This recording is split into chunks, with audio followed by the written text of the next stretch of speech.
For those of you who don't know me, my name is Danny Finn. I've now been in the Wolfram Technical Consulting team for roughly 8 years. And today, ultimately, what I'm going to show is just a few components that we created as part of recent EdTech projects with the tech consulting team. So there's a little abstract here that you can read in your own time. The notes are already up in BigMaker anyway, so if you do want to follow through this in your own time, you can as well too. But ultimately, the whole idea here is just to show a few of the components that we created. I say components because with a lot of our customers, so us in the tech consulting team, it's quite nice that we get to kind of get feedback directly from customers very often. And one thing that's been very important to them is that we're able to integrate into their pre-existing systems. So some customers may have kind of a learning management system that we need to integrate into, or else they may have kind of like a website or some kind of data distribution system where we need to kind of provide maybe an API or some library or something like that so that it can feed into their system directly. So inside of this, so the customers that we'd be dealing with mostly would be universities, K through 12 schools, so like high school and elementary school, as well as education technology companies. And at the core of this, and the bit that I'm going to be talking about first, is what we call our question bank.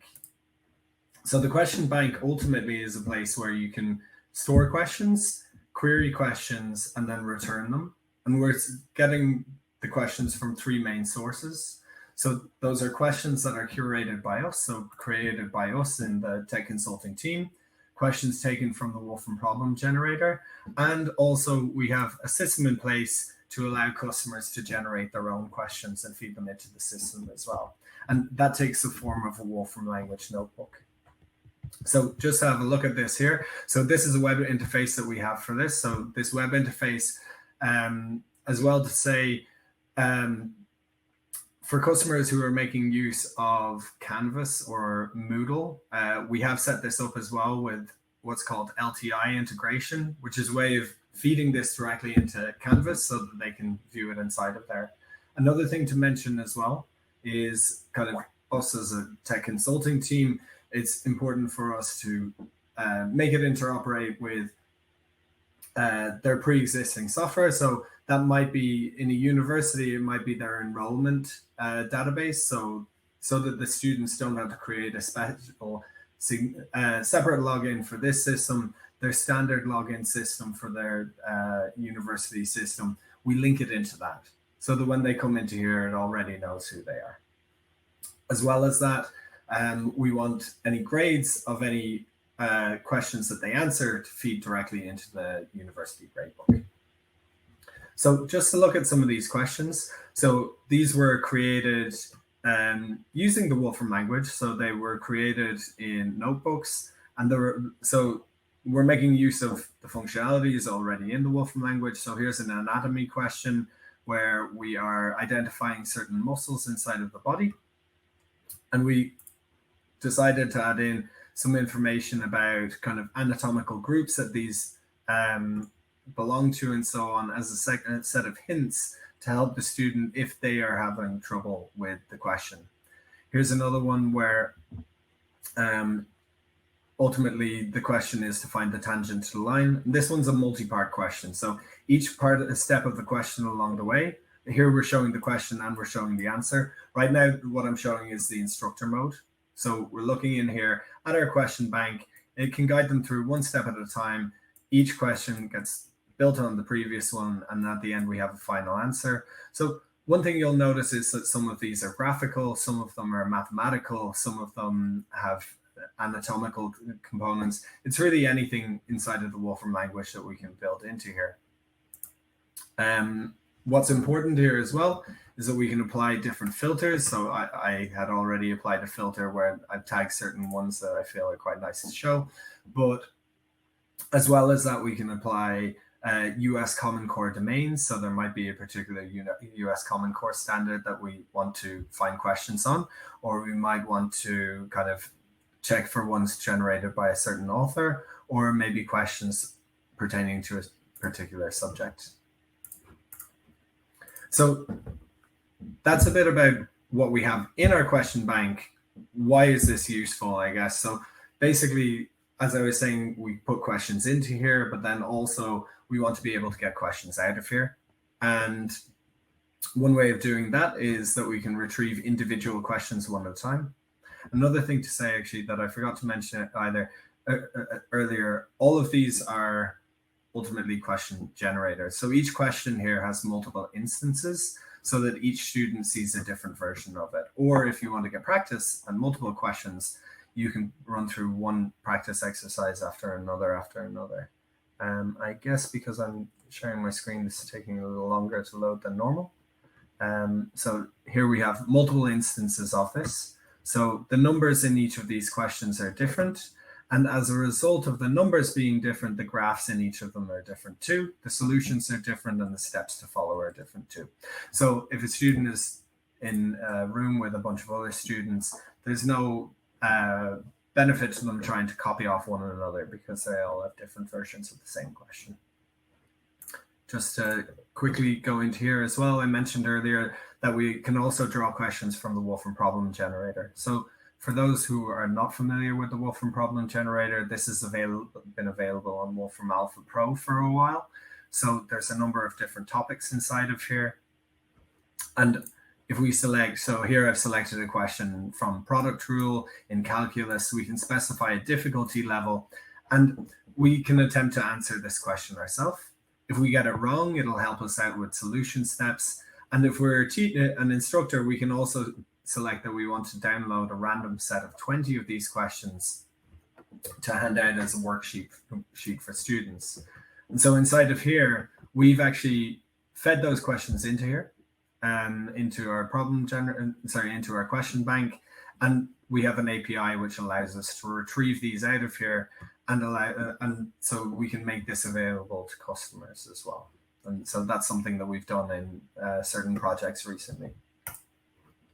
As well as being able to retrieve individual questions, inside of this interface, we also have the ability to combine multiple questions together into an assignment.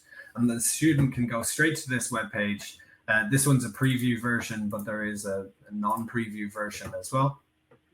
And they can go into here and then go through the different questions. For multiple choice questions, there's a simple multiple choice selection interface. But what's more interesting is for questions where you need to provide a mathematical or numeric result.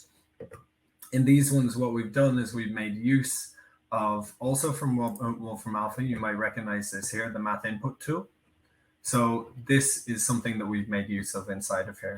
And this is also something that particular customers have already had an interface for inputting, so displaying questions, but then they wanted to have a better tool for allowing users to input their answers. So another one of the components that we've been helping customers to integrate into their system was this specific tool.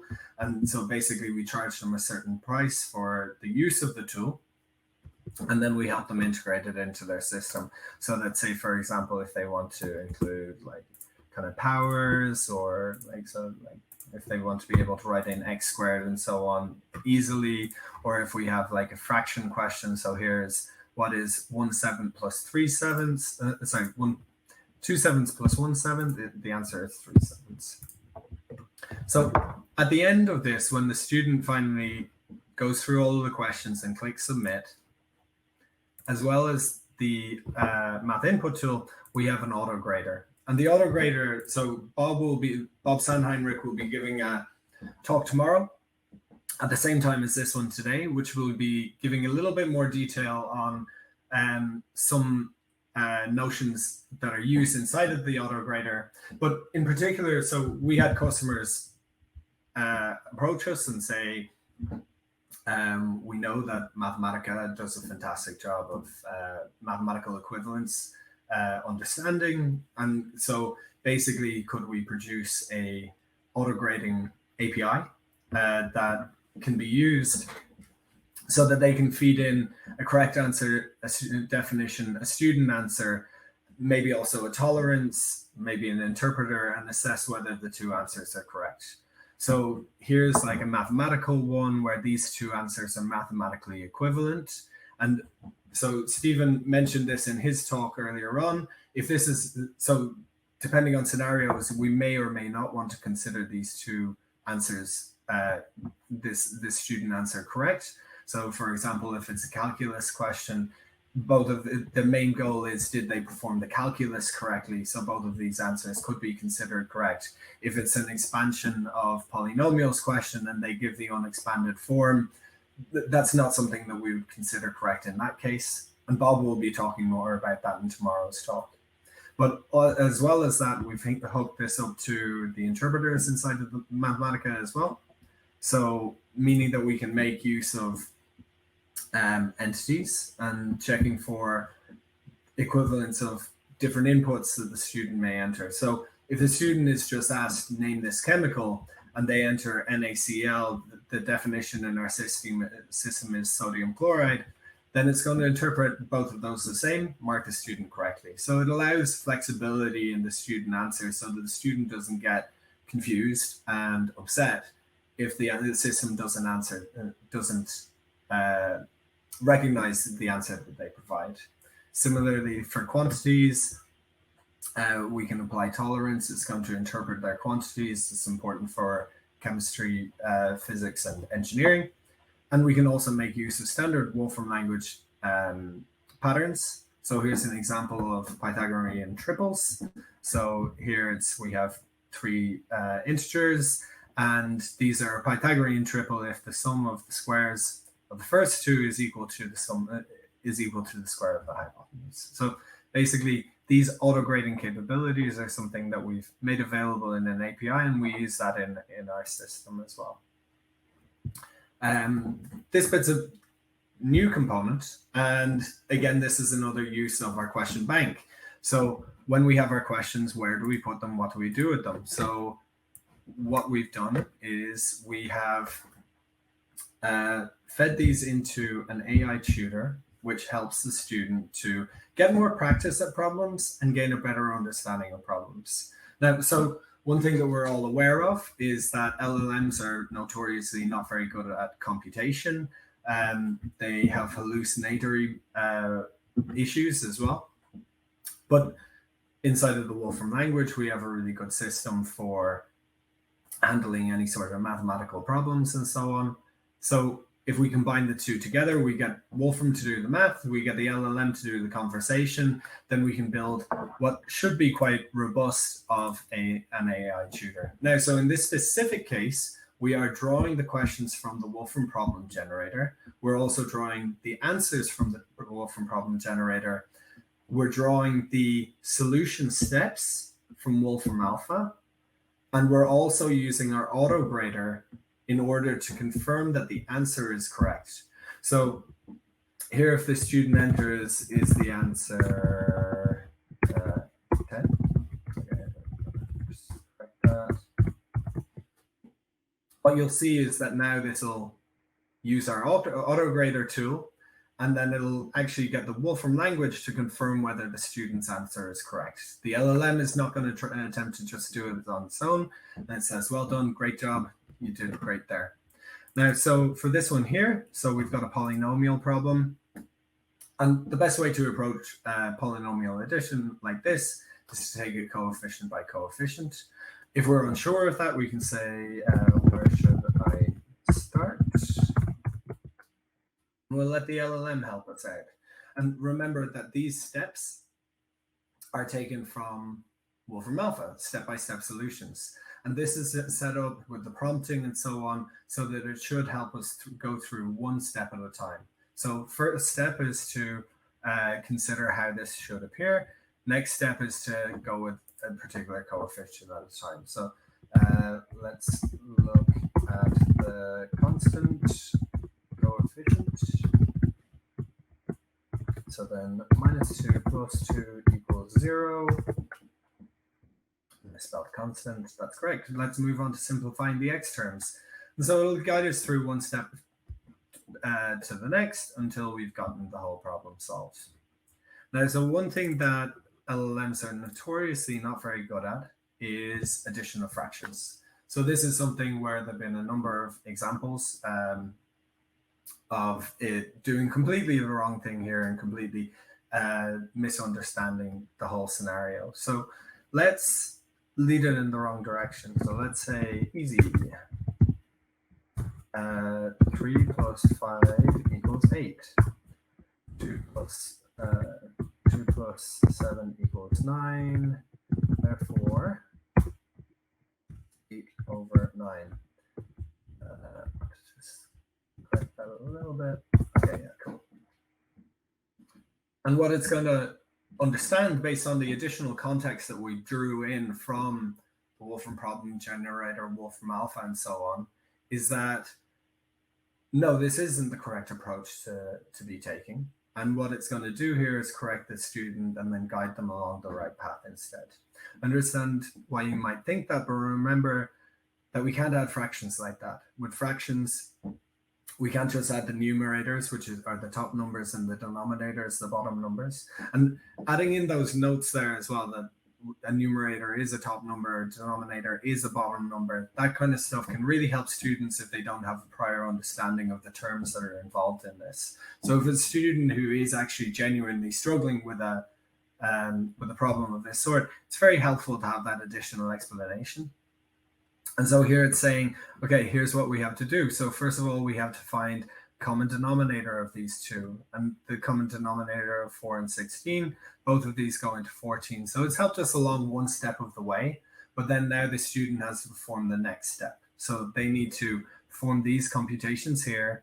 It's kind of essentially kind of provided the algorithm a little bit, but the student still has to do the work. So they still have to go in here, multiply these out, get the final solution, and get to the end. So say, for example, here we have a determinant of a matrix one. Let's just ask it, how do I get it started? And it'll help us along with that. And it'll give us the algorithm to use and so on. So make use of some of the prior knowledge that it has inside of here.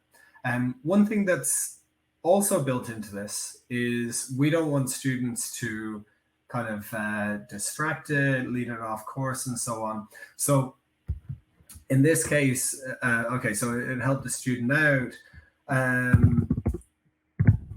We ask it, please speak like a pirate. Okay, this is not helpful to learning. So ultimately, it's going to say, okay, here's not to play pretend. Let's stick to the task at hand. Brings the student back. Doesn't get pulled off course too far. If we ask an unrelated question like how far away is the sun, same thing again. It's going to pull the student back onto the task at hand, make sure that they're focused. And so as a result, basically we have an environment here where students can get a nice bit of practice with their problems without being pulled off course. And the main thing that's really important here, the thing that kind of like really enables this to work well, is all of the additional robustness measures that have been added in through coupling the Wolfram language with the LLM in order to get this to work. So this is something that we see as kind of coming soon. So basically this is a prototype version of this. We're going through additional iterations to improve the robustness as well. But so far this is going well. And so ultimately the idea is that we want to make this something that can be incorporated into the rest of our system so that customers can, well, basically incorporate it into their systems. Okay, so couple of conclusions. So ultimately, our main goal is to provide custom integration. So we want to make sure this fits into the customer system. Pretty much every time that we've seen it, the customer already has something, and so we need to feed into their pre-existing gradebook. We need to fit into their Canvas or Moodle system using LTI integration. We need to make use of their pre-existing enrollment data in order to make it easy for students to sign in and out. The problems that we're generating are done dynamically. So each student is going to get a different version of the problem. If you want to get practice and do 100 problems, you can. The assignment submission environment is built into this as well. So it's all in one place. If you want it to be, if you want a specific component, we can offer that as well. The assessment is reliable because it's built on the assessment functionalities built into the Wolfram language. And we have an AI tutor component, which is coming soon. In terms of customer stories, there's just 2 of them that I've linked in here, and chose these ones because they're inside of the Wolfram customer story section already. This one, so University of Minnesota was actually they were the first ones to use this system. They've been using it for quite a while now.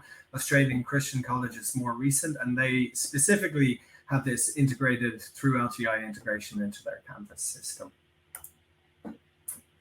Some useful links as well. So we had a recent restructuring of the Wolfram Consulting page, combining together the different branches of consulting that exist within the company. So this is our Wolfram Consulting page. And then we also have additional information on our education technology page. There's other components as well of this that our education technology offerings that are also covered inside of there that weren't covered in this talk. In this one specifically, I was focusing on the ones that were mostly performed by collaborations through the consulting team, whereas this education technology page covers others as well. And then just a little note here as well, that tomorrow, as I mentioned earlier, Bob Sandheinrich is giving a talk to do with the certain components of the LLMs, which will cross over this, but in particular the math assessment and the different notions of mathematical equivalence that become very important when we're trying to perform assessments. Okay, so I guess I'll just go back to here so that if, or even here, I guess here's quite useful if any of you want to go into those QR codes, and then just going to look through questions. So we have, okay. Really excited by this study. Thanks, Phil. Yeah, absolutely. Yeah. So, well, so I guess kind of like there's different ways of getting in touch with us. One is, so there's a form on the Wolfram Consulting page that you can use to get in touch with me, or you can just message me directly or any of our sales reps. I think my contact information is probably available inside of this, but yeah, if this is something that you're interested in, get in touch. Yeah, that would be great. Any other questions? If not, we could finish up there. Yeah, okay, cool. Thanks a lot.